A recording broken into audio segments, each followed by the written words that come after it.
19 मध्ये सतीबंदी कायदा. सतीबंदी कायदा म्हणजे काय? एखाद्या स्त्रीचा पती वारला तर त्या स्त्रीला जिवंतपणे जाळलं जायचं.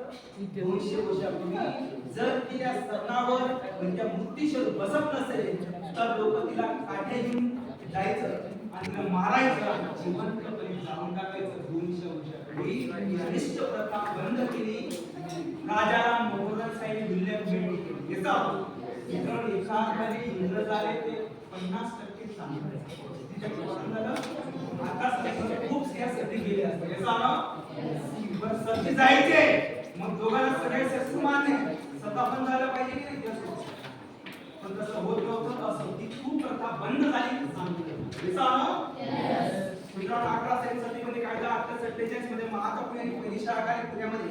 1857 मध्ये कलकत्ता मद्रास देवस्थानात 1885 मध्ये यांनी राष्ट्रीय स्थापना केली. 1891 मध्ये संबंध सुवायचा कायदा पारित झाला.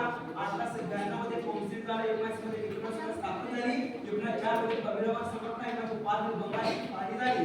1906 मध्ये मुस्लिम स्थापना झाली. 1907 मध्ये राष्ट्रपती उपनिषद 1908 मध्ये लोकमान्य टिळकांनी पाठवलं. 1909 मध्ये भोगविले कायदा असहकार चळवळ आणि असहकार चळवळ झाल्यामुळे उत्तर प्रदेश मध्ये त्या चळवळी दरम्यान चौरीचौरा घटना घडली. त्या ठिकाणी 21 पोलिसांना जिवंत जाळून टाकलं. कारण असं होतं की त्या पोलिसांनी जवळपास 1000 अमानुष लोकांना मारण्याचा प्रयत्न केला, जाळण्याचा प्रयत्न केला आणि मग ते क्रांतिकारक झाले आणि पोलिसांना जाळून टाकलं.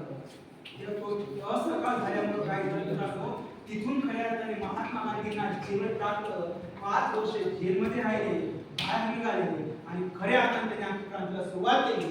आणि पण त्या दरम्यान भगतसिंग, सुखदेव, राजगुरू या क्रांतिकारकांना फाशी दिली. त्यांना कोणी मदत केली नाही. महात्मा दुसऱ्या काही कार्य होती. मित्रांनो असं हे सगळं बलिदान देऊन 15 ऑगस्ट 1947 आपला भारत स्वतंत्र याचा डिफेन्स